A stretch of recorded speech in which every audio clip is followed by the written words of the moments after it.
Hello everyone, how are you all? Let me know in the comment section below. In today's video, I will be talking about useful 50 daily use English sentences. I will tell you the concept behind every sentence formation, the sentences I have included for this video. So the first sentence is वो मान गया है. When somebody agrees with you and somebody satisfied with your decision, so you can say he is convinced. He is convinced. उसने मुझे मनाया. When somebody tells you the positive side of something, then you agree with something. So he can say he convinced me. He convinced me. मैं माना नहीं हूँ, तो इसकी English होगी I am not convinced. I am not convinced. I के साथ हमेशा am आता है. मैं उसे मनाऊंगा. So ये future indefinite tense का sentence will be used as a helping verb over here. I will convince him. I will convince him. तुमने मुझे मना लिया है. At first I was not satisfied. I was against this decision, but you have convinced me. You have convinced me. तुम्हें उसे नाचने के लिए मनाना पड़ेगा. You will have to convince him to dance. You will have to convince him to dance. आपको उसे पढ़ने के लिए मनाना चाहिए. You should convince him to study. You should convince him, मतलब उसको लड़का, you talking about a boy, that is why you are using him, to study. तुम्हें मुझे मनाना पड़ेगा उससे बात करने के लिए. You will have to convince me to talk to her. You will have to convince me to talk to her. तुम्हारा दोस्त होने के नाते मैं तुमसे यही सवाल पूछता हूँ. Being your friend, I ask you the same question. Being your friend मतलब तुम्हारे दोस्त होने के नाते I ask you the same question. मैं उसे नहीं मना पाया. Still she is against your decision. तो you can use the sentence I couldn't convince her. I couldn't. Couldn't is a contraction of could and not. I couldn't convince her. उसे मनाना कठिन होगा. It will be hard. Hard मतलब कठिन. It will be hard to convince him. It will be hard to convince him. अंग्रेजी बोलना कठिन होगा. At first everybody's mentality is like that, but when he or somebody starts learning English, it becomes very simple. It will be hard to speak English. इस समस्या को सुलझाना कठिन होगा. It will be hard to solve this problem. It will be hard to solve this problem. तुम्हें मनाने के लिए मैं क्या कह सकता हूँ. What can I say to convince you? What can I say मतलब कहना, to convince you. मुझसे बहस करने का कोई फ़ायदा नहीं है. I will not change my decision at any cost. It's no use arguing with me. It's no use arguing with me. तुम मेरे हो. You are mine. यू के साथ हमेशा आर का यूज़ होता है क्योंकि यू हमारा प्लूरल सब्जेक्ट है और with plural subject we always use are. You are mine. क्या ये मेरा है? Whenever you are not aware of the things which are yours and which are not yours, so you ask somebody who has information regarding that. Is this mine? Is this mine? ये मेरे हैं. These are mines. These का use हम तब करते हैं कोई चीज़ आपके डिस्टेंस में बहुत कम है, बहुत कोई भी चीज़ आपसे पास में है. कोई भी चीज़ दूर हो तो आप दोस्त का यूज़ करते हैं. मैं उसकी वजह से सो नहीं पाया. I couldn't sleep because of her. I couldn't sleep because of electricity. बिजली की वजह से आप नहीं सो पाए because power was out at the time whenever you are sleeping. उसने मुझे लाइट नहीं बंद करने दी.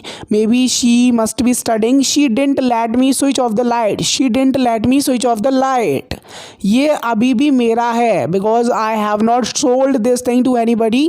It's still mine. It's is a contraction of it and is. It's still mine. मैं उसे फ़ोन करना नहीं चाहता हूँ. It's below my dignity if I will call him or phone him. I don't want to phone him. I don't want to phone him. मुझे उसका number याद नहीं है. Now you are finding out the reason or maybe excuses not to call her or phone her.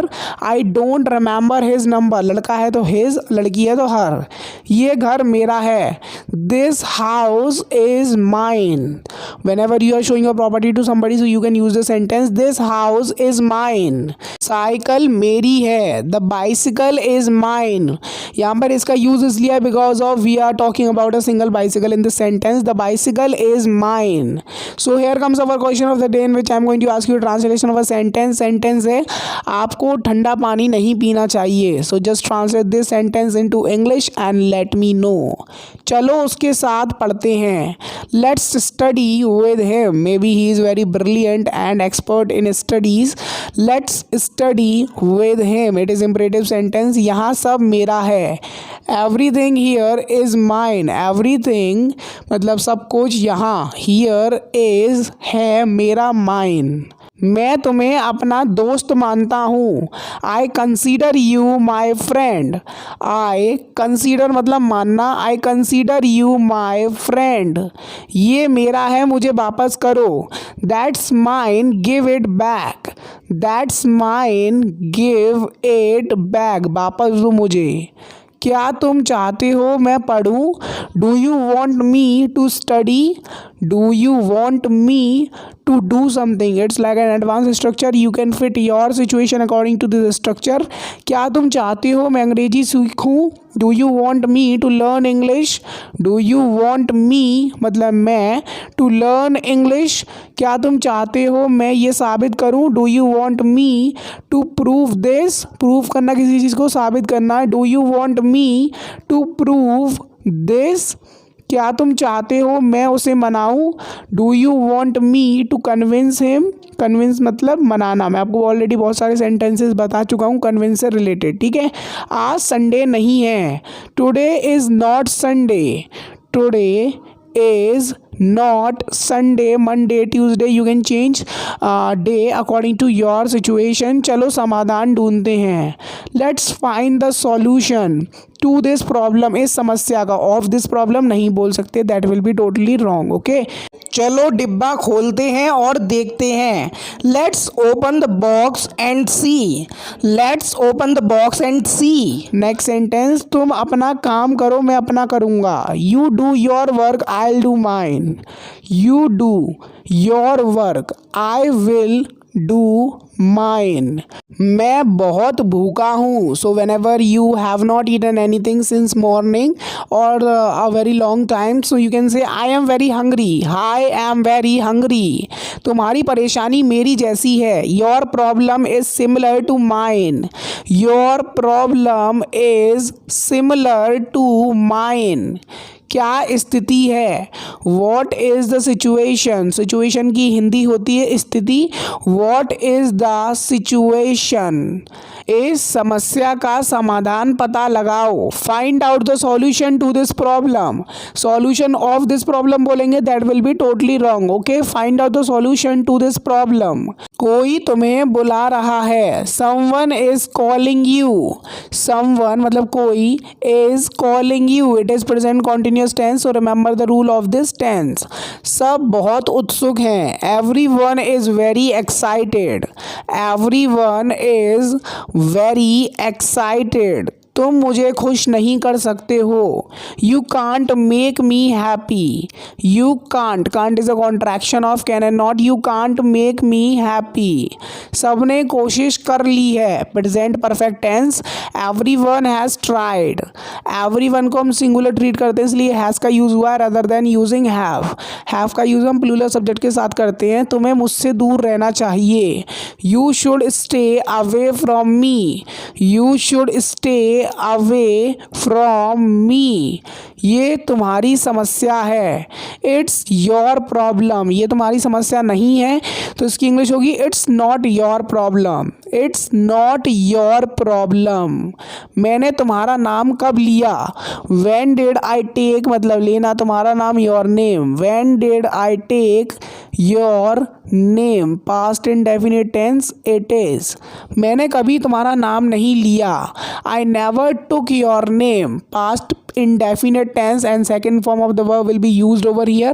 I never took your name। बेवजह मत लड़ो। Don't fight for no reason। Don't is a contraction of do and not। Don't fight मतलब मत लड़ो बेवजह, for no reason। So I hope you must have enjoyed this video। If you really enjoyed this video, don't forget the like button। If you are new on this channel, must subscribe to English का ज्ञान YouTube channel। I will meet you and catch you on next video। Till then, जय Hind, Vande Mataram. Keep supporting, keep sharing, keep liking my videos। So I will meet you and catch you on next video। Till then, jai hind, and share this video whoever want wants to learn English with these types of daily use English sentences, because I come up with daily use English sentences video on this channel, and you will find it out every day a new video. So you are most welcome to this channel if you subscribe to this channel. Meet in the next video. Bye.